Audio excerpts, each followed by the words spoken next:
မင်္ဂလာပါအလေးချင်းကောင်းတွေမွေးမြူဖို့ကြိုးစားတိုင်းဘာဖြစ်လို့ခက်ခဲနေရတာလဲပြီးတော့အဲ့ဒီပြဿနာကိုလုံးဝပြောင်းလဲပြနိုင်မဲ့နီလန်တစ်တစ်ခုကြောင့်ဒီနေ့မှာအကျတို့လေ့လာကြည့်ကြရအောင်ပါ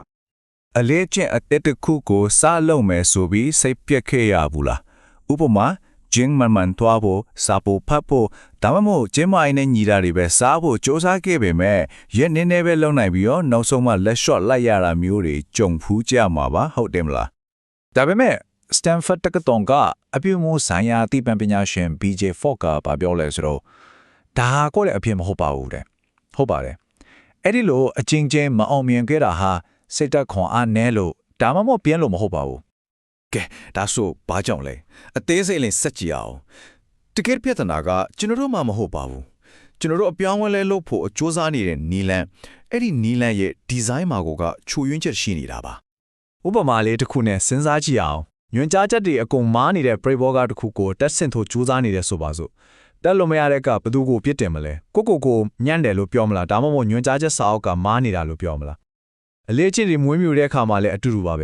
ပြဿနာကကျွန်တော်တို့သုံးနေတဲ့နီလန်းမှာပါဒါကိုရက်ကိုတာအားနေချက်မဟုတ်ပဲနီးစနစ်ပိုင်းမှာကိုကမာရနေတာဖြစ်ပါပဲဒါဆိုရင်မန်ကန်နဲ့ချင်းကပ်ပုံကဘာဖြစ်မလဲအဖြေကတော့ကိုအကစ်တင်ပြီးဖီးအားပေးတာမျိုးမဟုတ်ပဲခန်းစားချက်ကောင်းနေနေပြောင်းလဲမှုကိုဖန်တီးတာပါပဲအယမ်းမှန်တဲ့စကားတစ်ခွန်းရှိပါတယ်လူတွေဟာစိတ်ညစ်ညူးနေချိန်မှာထပ်ပျော်ရွှင်နေချိန်မှာအကောင်းဆုံးပြောင်းလဲနိုင်ကြတယ်တဲ့ဆိုလိုတာကကိုပြစ်တင်တာဖိအားပေးတာတွေရပ်ပြီးတော့အောင်မြင်မှုရဲ့ပျော်ရွှင်မှုကိုခံစားရင်အလေးချင်းတွေကိုတိဆောက်အောင်ပါဒီလိုက်နောက်ကွဲမှာခိုင်မာတဲ့တစ်ပတ်နေချက်အမော်တွေတစ်ခုရှိနေပါတယ်ဒါကိုလူအပြုအမူတွေကိုမောင်းနှင်ပေးတဲ့ engine စက်တစ်ခုလိုတောင်တင်စားလို့ရပါတယ်ကဲအဲ့ဒါဘလို့အလုပ်လုပ်လဲကြည့်လိုက်အောင်ပထမဆုံးချက်ကတော့ motivation ပါလုံဆောင်မှုပေါ့ဒါကတော့အပြုမှုတစ်ခုကိုလှုပ်ဆောင်ခြင်းတဲ့စန္ဒာကိုဆိုလိုတာပါဒုတိယချက်ကတော့ ability ပါစွမ်းဆောင်နိုင်စွမ်းပေါ့ဒါကတော့အဲ့ဒီပြုမှုကိုလှုပ်ဖို့ဘလောက်လွယ်ကူတယ်လဲဘလောက်လုံနိုင်စွမ်းရှိတယ်လဲဆိုတော့ပါပဲနောက်ဆုံးတစ်ချက်ကတော့ prop ပါသတိပေးချက်ပေါ့ဒါကတော့အဲ့ဒီအပြုမှုကိုကဲအခုလို့ဆိုပြီးအချက်ပြပေးတဲ့အရာတစ်ခုဖြစ်ပါတယ်ဒီချက်၃ချက်ကိုပေါင်းလိုက်တဲ့အခါ for behavior model ရဲ့ formula ကိုရပါပြီအပြုမှု behavior ဆိုတာလှုံ့ဆော်မှု motivation စွမ်းဆောင်နိုင်မှု ability နဲ့သတိပေးချက် prompt တို့တစ်ချိန်တိုင်းမှာတနေရာထဲမှာစုံသွားတဲ့အခါမှာပဲဖြစ်ပေါ်လာတာပါတနည်းအားဖြင့် b = map ပေါ့လူများစုက motivation လို့ခေါ်တဲ့စိတ်အားထက်သန်မှုကိုပဲအားကိုးတတ်ကြတယ်ဒါမဲ့အဲ့ဒါကထောင်ချောင်းတစ်ခုပါပ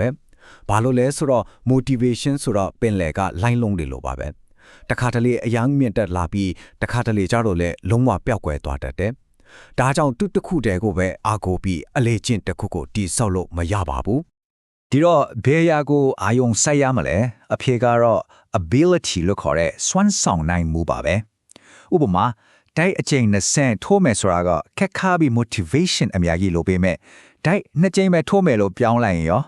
အရန်ကိုလွယ်ကူသွားပြီးနေတိုင်းလို့ဖြစ်ဖို့ခွင့်လန့်ပိုများသွားတာပေါ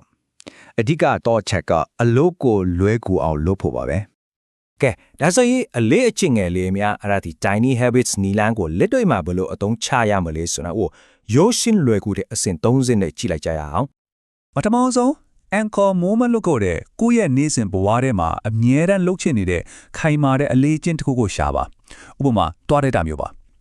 ဒုတိယအနေနဲ့အဲ့ဒီ anchor moment ပြီးတာနဲ့ကိုမွေးမြူခြင်းတဲ့အလေးအကျင့်အတစ်ကိုတင်းငယ်လွင်တဲ့ပုံစံနဲ့ချက်ချင်းလှုပ်ဆောင်ပါနောက်ဆုံးအဆင့်ကတော့အဲ့ဒါကိုလုံးပြီးပြီဆိုတာနဲ့ချက်ချင်းပဲကိုအတိမတ်ပြပြီးအောင်ပွဲခံလိုက်တာပါပဲဒီညီလန်းကို formula လေးနဲ့မှတ်ထားလို့ရပါတယ်ကျွန်တော် anchor moment လုတ်ပြီးသွားရင်အလေးချင်းအသက်လေးကိုလုံးမယ်ဆိုတဲ့ပုံစံမှာဥမာအနေနဲ့ကျွန်တော်သွားတိုက်ပြီးသွားရင်သွားတစ်ချောင်းကိုပဲပုတ်ချိုးတိုက်မယ်ဆိုတာမျိုးပေါ့သွားအကောင်လုံးမဟုတ်ဘူးเนาะတစ်ချောင်းနဲ့ပဲဘယ်လောက်တောင်လွယ်သွားလဲအောင်ပွဲခံခြင်း celebration ကတော့ဒီနီလန်းရဲ့အဓိကလျှို့ဝှက်ချက်ပါပဲကိုလိုလိုက်တဲ့အပြုမှုလေးတစ်ခုအတွက်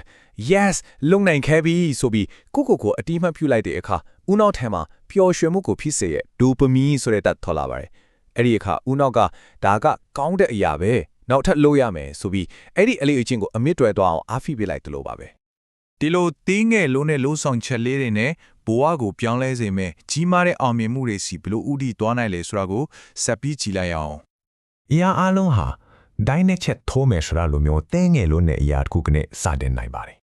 ဒီနီလန်းကိုတုံးပြီးစကူမာဆိုတဲ့လူတစ်ယောက်ရဲ့ဇလန်းရှိပါတယ်သူဟာနေတိုင်းတိုင်းနှစ်ချက်ထိုးတာလို့တင်းငယ်တဲ့အလေးချင်းလေးတွေနဲ့စတင်ခဲ့တယ်အဲ့ဒီကနေတဖြည်းဖြည်း တိုးလို့သွားရင်နောက်ဆုံးမှအကိုလေးချင်းပေါင်20အထိကျသွားခဲ့ပါတယ်ဒါတင်းငယ်တဲ့အောင်မြင်မှုလေးတွေရဲ့ကြီးမားတဲ့စွမ်းအားပါပဲ ဒီလိုတင်းငယ်တဲ့အောင်မြင်မှုလေးတွေကအရှင်ဟုံကိုတိဆောက်ပေးပြီးကိုရှူမင်ဘုံကပြောင်းလဲစေပါတယ်ငါကမဲတဲ့လက်လျှော့တက်တဲ့သူပဲဆိုတဲ့အထွေးမျိုးကနေငါကအောင်မြင်အောင်လုပ်နိုင်တဲ့သူပဲဆိုတဲ့ယုံကြည်မှုအသစ်ကိုပုံဖော်ပေးလိုက်တာပါ